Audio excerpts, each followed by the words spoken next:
श्री राधे राधे। हरे कृष्ण कृष्ण कृष्ण हरे हरे, हरे राम राम राम हरे हरे।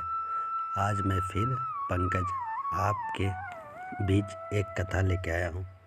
कथा साधना कसाई की है।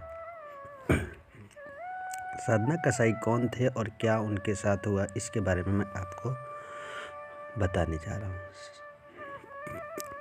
साधना कसाई उनके पिछले जन्म में काशी में एक ब्राह्मण थे। उनके सामने एक गाय भागती हुई किसी गली में घुस गई। तभी वहाँ एक आदमी आया और पूछा कि अभी जो गाय गई है वह कहाँ गई। पंडित जी माला फेर रहे थे, इसलिए कुछ बोले नहीं, बस हाथ से उसी गली का इशारा कर दिया जिधर गाय गई थी। पंडित जी इस बात से अनजान थे कि वो आदमी कसाई है और गौ माता उसके चुंगल से जान बचाकर भागकर इधर गई थी। कसाई ने उसे पकड़कर गोवध कर दिया। अनजान में हुई इस घोर पाप के कारण पंडित जी अगले जन्म में कसाई के घर जन्मे। नाम पड़ा सदना। पर पूर्व जन्म के पुण्य कर्म के कारण कसाई होकर भी वह उद्धार और सदाचारी थे। कसाई परिवार में जन्म होने के कारण भी साधना मांस बेचते थे, परंतु भगवान भजन में बड़ी निष्ठा और थी। एक दिन साधना कसाई को नदी के किनारे एक पत्थर पड़ा मिला। पत्थर अच्छा लगा, इसलिए उसने उसे मांस तोलने के लिए अपने हाथ ले आए। बस इस बात से अनजान थे कि वो शालिग्राम थे। जो पत्थर वो शालिग्राम है जिन्हें पूर्व जन्म नित्य पूजा करते थे। साधना कसाई पूर्व जन्म के शालिग्राम को इस जन्म में मांस तोलने के लिए बाट तोले के रूप में प्रयोग करने लगे। आदत के अनुसार साधना ठाकुर जी के भजन गाते थे। ठाकुर जी अर्थात शालिग्राम जी भक्त की स्तुति के पलने में झूलते हुए आनंद लेते रहते थे। बाट का कमाल ऐसा था कि चाहे आधा किलो तोलना हो या 1 किलो 2 किलो, सारा वजन उससे पक्का हो जाता था। एक दिन साधना की दुकान के सामने एक ब्राह्मण निकले। उनकी नज़र बाट पर पड़ी। साधना के पास आए और शालिग्राम को अपवित्र करने के लिए फटकार लगाया। उन्होंने कहा, मूर्ख, जिस पत्थर समझकर मांस तौल रहे हो वो तो शालिग्राम भगवान है। ब्राह्मण ने साधना से शालिग्राम भगवान को लिया और घर ले आए।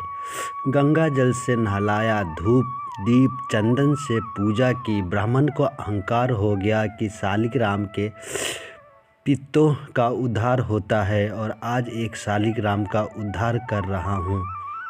ब्राह्मण साधना कसाई से शालिग्राम ले के आए थे। उस ब्राह्मण को सपने में ठाकुर जी आए और बोले, तुम जहाँ से लाए हो वहीं मुझे छोड़ आओ।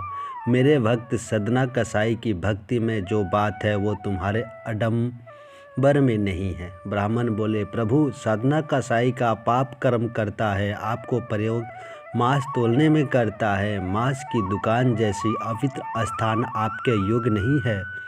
भगवान बोले, भक्ति से भरकर साधना मुझे तराजू में रख कर तोलता है।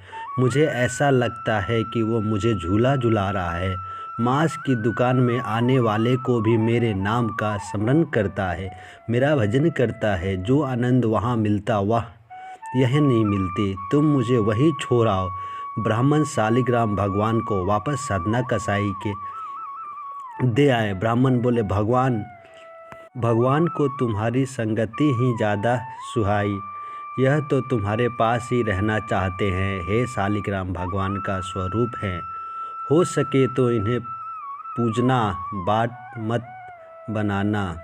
साधना ने यह सुनकर अनजाने में हुए अपराध को याद करके दुखी हो गया। साधना ने निश्चित किया कि भगवान जगन्नाथ के दर्शन के लिए निकल पड़ा। वहाँ भी भगवान के दर्शन को जाते हुए एक समूह के शामिल हो गया, लेकिन लोगों ने पूछा पर उसने बता दिया कि वह कसाई का काम करता है। लोग उससे दूर दूर रहने लगे, उसका छुआ-छात खाते पीते नहीं। दुखी साधना को उसका हाथ छोड़ा और शालिग्राम जी के साथ भजन करता अकेला चलने लगा। साधना को प्यास लगी। रास्ते में एक गांव में कुआं दिखाई दिया, वहां पानी पीने ठहरा। वह एक सुंदर स्त्री पानी भर रही थी। वह सदना के सुंदर मजबूत शरीर पर रीझ गई। जैसे ही सदना कसाई को गांव में एक कुआं दिखा, उस कुएं के पास जाके वो रुक गया पानी पीने के लिए। वहाँ एक सुंदर स्त्री पानी भर रही थी। वह सदना के सुंदर मजबूत शरीर पर रीझ गई।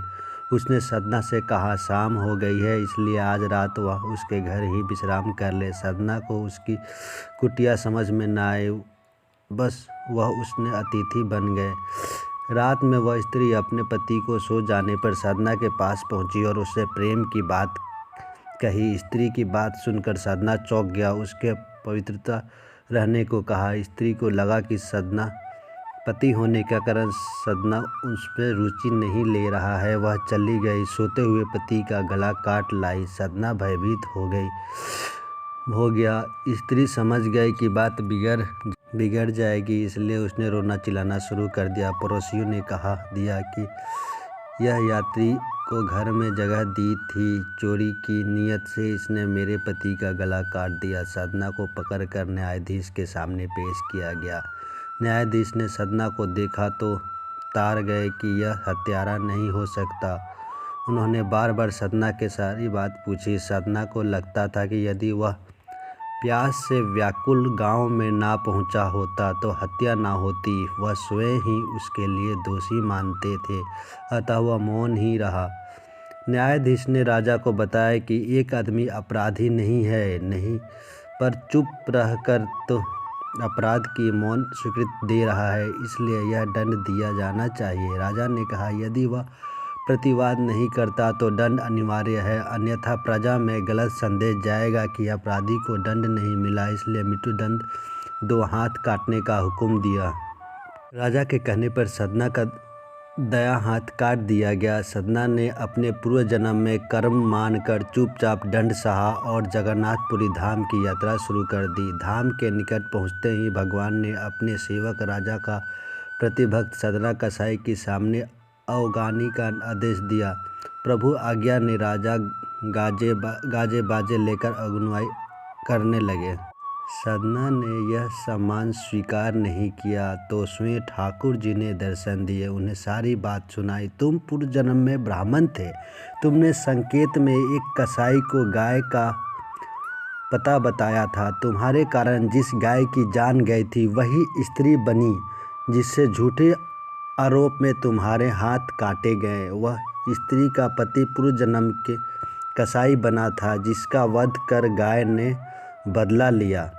भगवान जगन्नाथ जी बोले, सभी के शुभ और अशुभ कर्मों का फल मैं देता हूँ। तुम निष्पाप हो गए हो। घृणित आजीविकता के बावजूद भी तुमने धर्म का साथ ना छोड़ा, इसलिए तुम्हारे प्रेम में मैंने स्वीकार किया और मैं तुम्हारे साथ मांस तोलने वाले तराजू में भी प्रसन्न रहा। भगवान ने दर्शन से साधना जी को मोक्ष प्राप्त हुई और भक्त साधना जी की कथा हमें बताती है कि भक्ति में अडंबम नहीं, भावना बनाए रखनी चाहिए। भगवान के नाम का गुणगान करना चाहिए। सब हमेशा सबसे बड़ा पुण्य है। जय जय श्री राधे राधे। हरे कृष्णा कृष्ण कृष्णा हरे हरे।